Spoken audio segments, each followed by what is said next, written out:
Welcome to my channel on the best of fantasy. Recently, at the suggestion of one of my many well-read viewers, I decided to reread an essay by Ursula Le Guin from 1974 titled "Why Are Americans Afraid of Dragons?"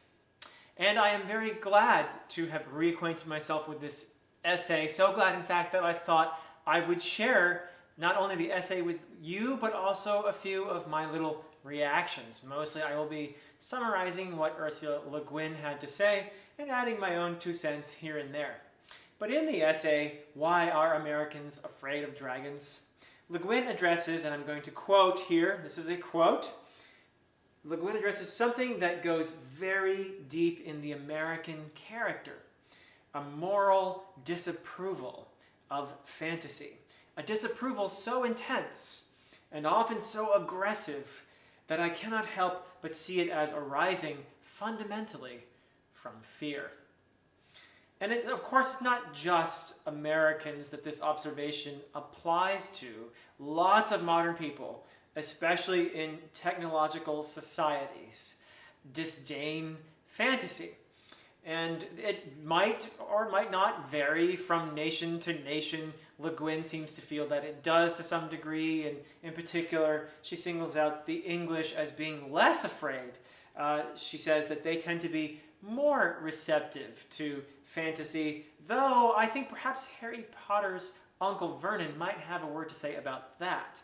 Nevertheless, it might be the case that many of us are not just anti-fantasy, but also anti-fiction. And I will again quote Ursula Le Guin here. Quote, "We tend as a people to look upon all works of the imagination either as suspect or as contemptible." End of the quote. So in other words, we have no time for frippery with our hard-nosed pursuit of success in the real world, right? This is especially true, says Le Guin, of American males over the age of 30. And since I was only 2 in 1974, I'm not sure I could attest to that, but perhaps her observations remain true today. Let us see. Let us see. She attributes this to our fear of fantasy, our disdain for fantasy. She attributes it all to the following qualities that apply especially to Americans, she says. And this is again a quote: "Our Puritanism, our work ethic, our profit-mindedness, and even our sexual mores." So, in regard to our Puritanism, pleasure is sinful, right? According to Puritanism, I think that's a fair observation. And reading something, I'm more or less summarizing Le Guin's argument here, paraphrasing, reading something without immediate practical or apparent moral value is self-indulgent escapism. Now, I want to make a note here to be clear. When I say, and this is me saying, apparent moral value, what I mean is the sort of morality that we approve of. So this is the sort of mindset behind the banning of books. And I'm afraid it is indeed very much a thing that still happens in the United States of America in the year 2022. People are still trying to ban books. So I would say that most certainly Ursula Le Guin has a point here. And regarding her next point, I think maybe even a stronger one, where she discusses our profit-mindedness, which is entirely material in its emphasis. And we're not talking about spiritual profit here. We are talking about material profit.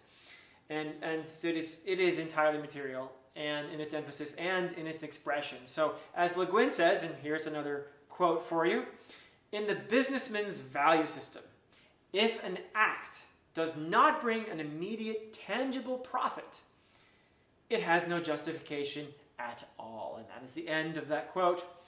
So to be blunt about it, reading doesn't make you rich. And unfortunately, neither does writing. for most people, there are the J.K. Rowlings and the Stephen Kings out there. For most people who write, you need a day job. It is not going to make you rich. In our society, we put our money where our mouths are. And what do we value? What do we value in American society? All we need to do to answer that question is to compare the average bonus on Wall Street to the average teacher's salary in the United States. And in fact, in one of the lighter moments of the essay, Le Guin writes, and here's another quote, "There is an inverse correlation between fantasy and money. That is a law known to economists as Le Guin's Law." It's actually a very, in some ways, lighthearted, but also, I would say, very serious essay. And then comes her point about the sexual mores, by which I think Le Guin really means what today many of us would refer to as gender norms. In a nutshell, she equates the anti-fiction bias to the traditional American conception of what it means to be a male. So here's another quote for you. Quote, "The American boy and man is very commonly forced to define his maleness by rejecting certain traits, certain human gifts and potentialities, which our culture defines as," her own quotes, "womanish or childish." And one of these traits, continuing with her quote, with what she was writing, "and one of these traits or potentialities is, in cold, sober fact, the absolutely essential human faculty of imagination."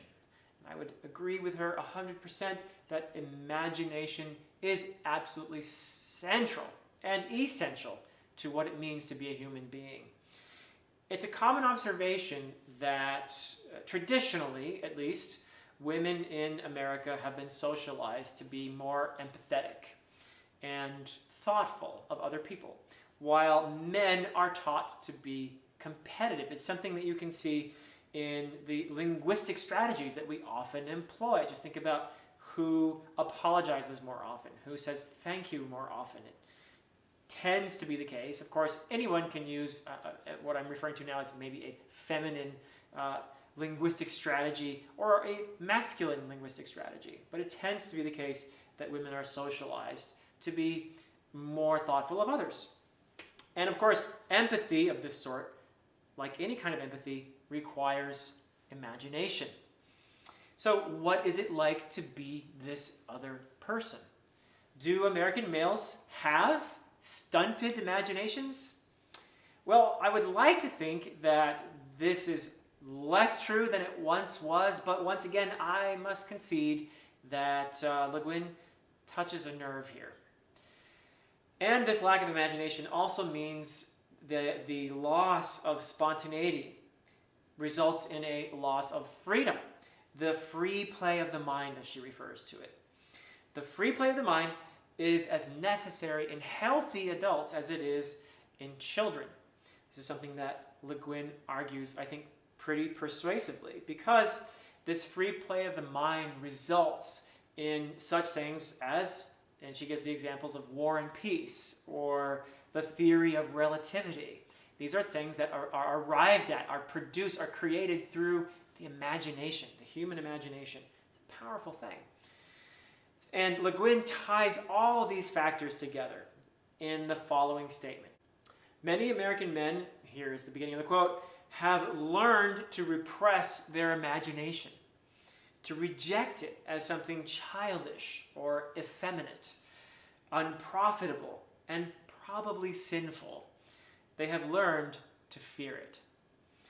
And American women don't escape entirely unscathed in the essay, but the deepest cuts definitely go to us fellas who might respond in an imaginary dialogue that she creates in the essay with something like, well, what's the use of all this imagination, right? And here's a quote from Le Guin, "Dragons and hobbits and little green men, what's the use of it?" So, in addition to pleasure and delight, an answer that Le Guin supplies to this question, what's the use of it, is this, and here's another quote. "The use of imaginative fiction is to deepen your understanding of your world, of your fellow men, and your own feelings, and your destiny.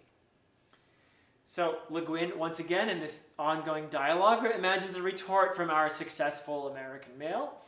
Look, and this is her male talking. Look, I got a raise last year, and I'm giving my family the best of everything. We've got 2 cars and a color TV. I understand enough of the world. Right? So, while the material needs and comforts are indeed important, we can't deny that. I mean, we need material things, but do they leave us in and of themselves satisfied? I think that's an important question to ask. Or does success come at the price of our imaginations, leaving us hungry for something, feeling like we've lost something? Le Guin suggests that the something might actually be our childhood, which brings us to the heart of her argument, and I'm going to include the longest quote of this video right here, and because I think it is such a beautifully written statement here. So, this is Le Guin. I believe that maturity is not an outgrowing, but a growing up. That an adult is not a dead child, but a child who survived. I believe that all the best faculties of a mature human being exist in the child, and that if these faculties are encouraged in youth, they will act well and wisely in the adult. But if they are repressed and denied in the child, they will stunt and cripple the adult personality.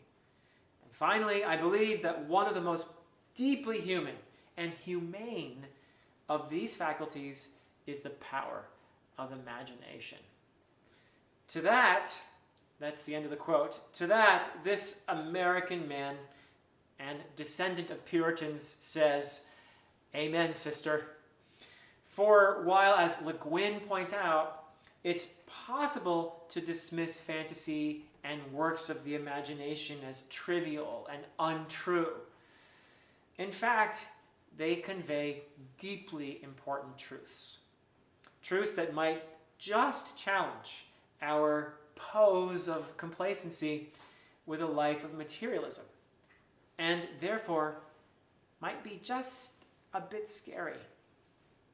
Until next time.